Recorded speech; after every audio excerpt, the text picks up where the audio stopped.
La formation pilote privé vol à vue inclut un item concernant le vol aux instruments, et ce, pour plusieurs raisons.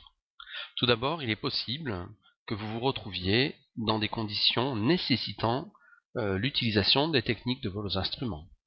Ensuite, il va falloir sortir de ces conditions tout en gardant une ligne de vol stable, de façon à pouvoir à nouveau vous poser sur un terrain ouvert au vol à vue. Il y va bien entendu de votre sécurité. Un grand nombre d'accidents aériens ont pour origine la méconnaissance des pratiques liées au pilotage aux instruments. C'est donc l'objet de ce cours. Permettez-moi, avant d'entamer la partie formation proprement dite, une petite mise en garde. Vous êtes pilote privé, certifié ou qualifié VFR. Cela veut dire que vous ne pouvez en aucun cas entrer volontairement en condition de vol aux instruments. J'insiste lourdement sur ce point. Il y viendrait bien entendu de votre responsabilité si tel était le cas. Donc l'image qui est affichée ici est une image qui à elle seule doit amener le pilote à décider bien entendu de ne pas effectuer de vol. Au niveau du pilote privé, l'exigence de performance est la suivante. Vous devez être capable de maintenir une ligne de vol pendant quelques minutes et d'effectuer des virages en palier principalement et à minima un 180 degrés vous permettant de faire demi-tour.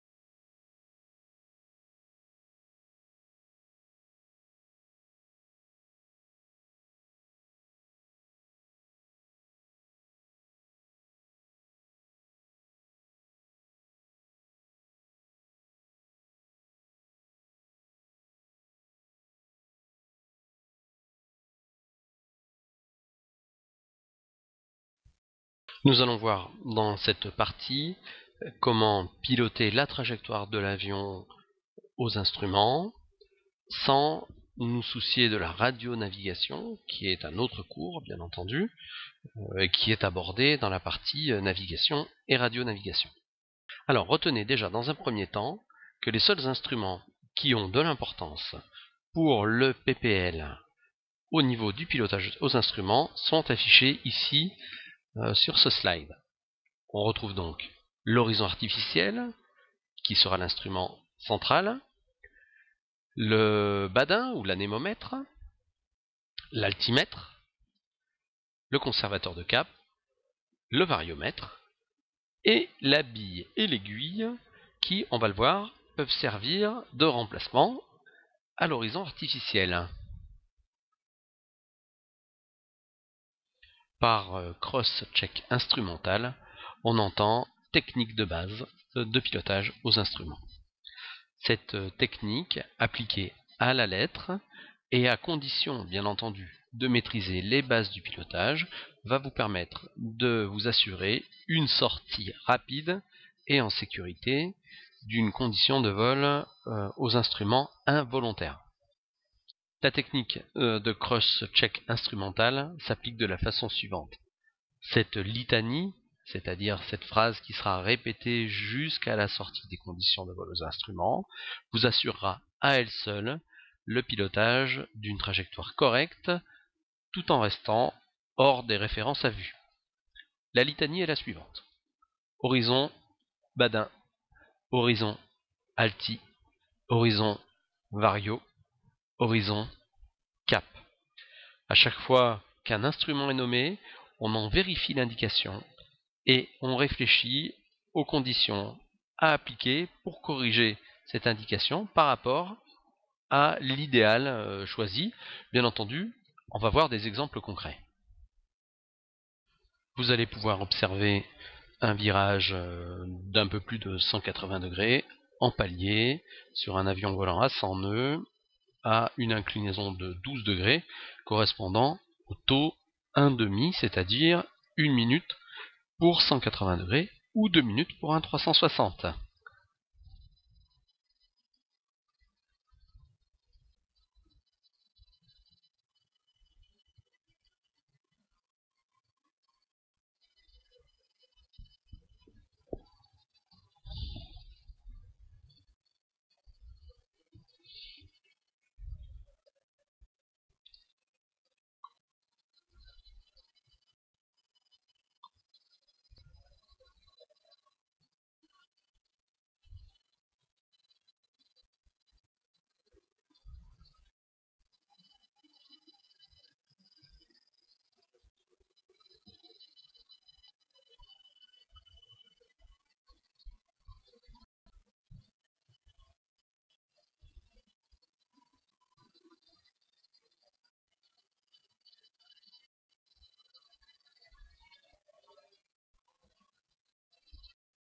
Horizon, badin, horizon, alti, horizon, vario, horizon, cap, horizon, badin, horizon, alti, horizon, vario, horizon. Il semblerait que nous passions un léger cabré. Donc je vais agir à la profondeur appliquée en me concentrant sur l'horizon. Cap, horizon, badin, horizon. L'action semble donner des effets. Alti, horizon, vario, horizon. L'avion semble stabiliser. Cap.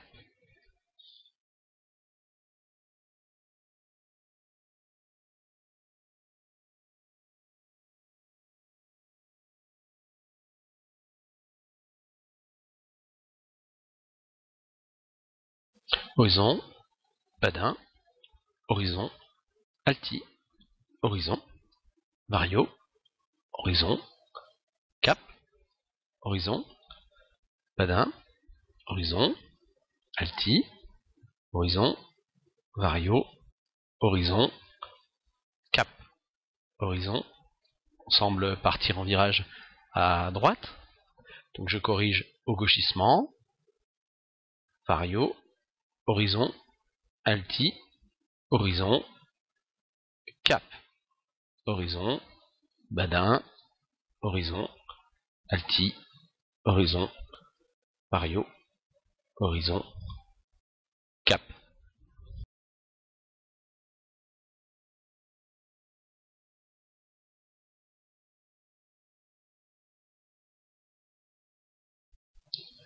Horizon, badin, horizon, alti, horizon, vario, horizon, cap, horizon, badin, horizon, alti, horizon, vario, en légère descente, horizon, je décide de mettre un tout petit peu de gaz, cap, horizon, badin, horizon, alti, horizon, vario, on reprend une valeur initiale, horizon, je remets les gaz au régime de départ, cap, horizon, badin, horizon, alti, horizon, vario en légère augmentation, horizon, je décide de diminuer un peu les gaz, cap, horizon, badin, horizon, alti, horizon,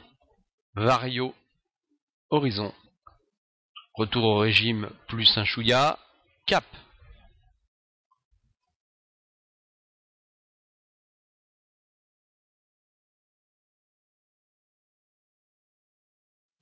Retenez cette information capitale. Votre horizon artificiel est l'instrument principal, et tant que vous êtes dans la configuration indiquée, vous n'êtes pas loin de la vérité.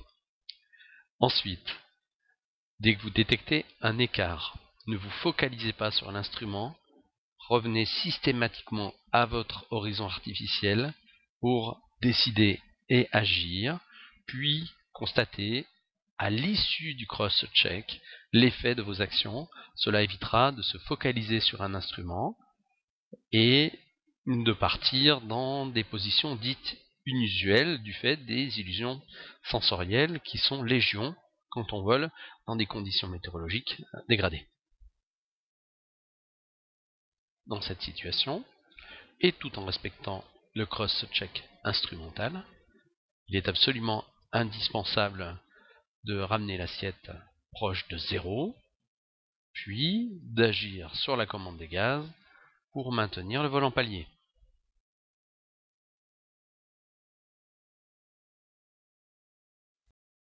Dans cette situation, la priorité sera donnée à la recherche d'une inclinaison nulle, puis d'une assiette proche de 0.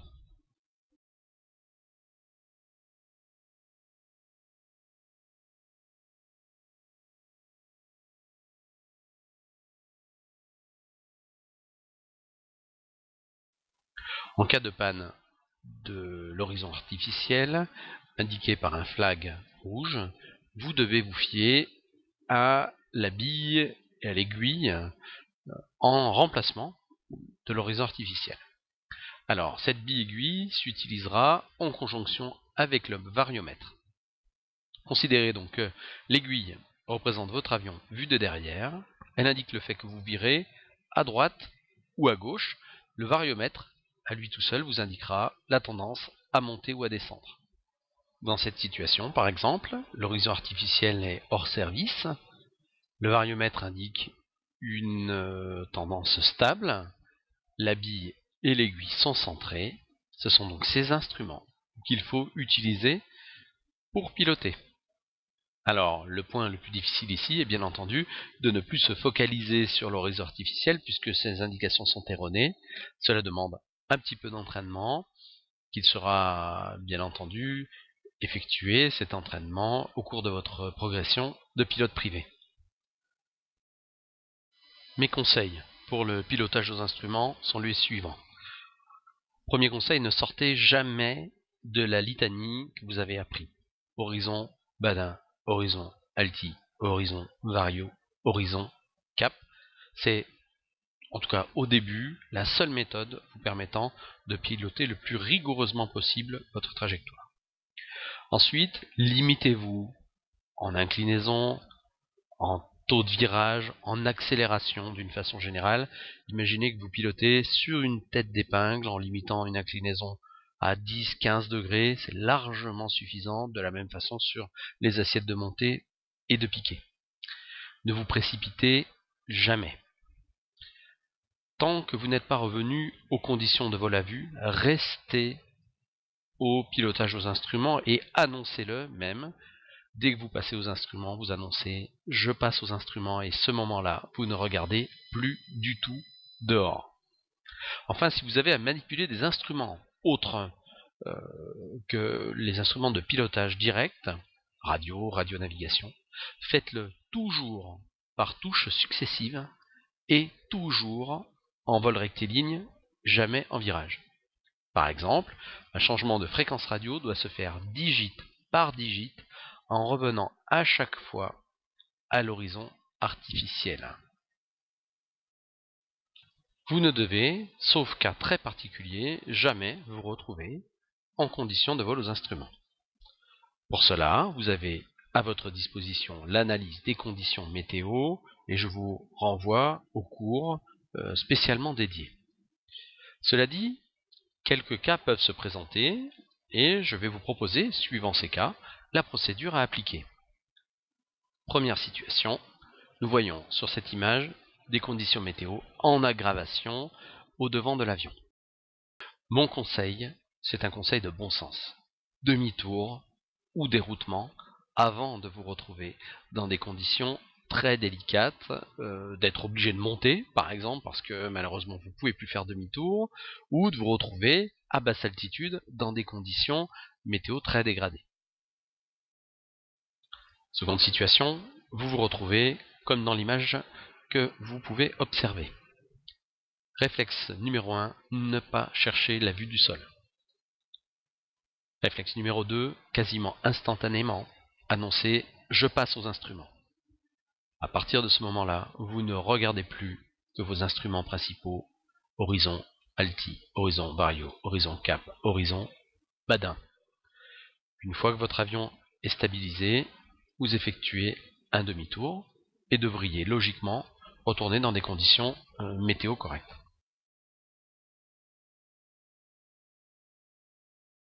Certaines situations peuvent vous amener, sans vous en rendre compte, très rapidement aux conditions de vol aux instruments.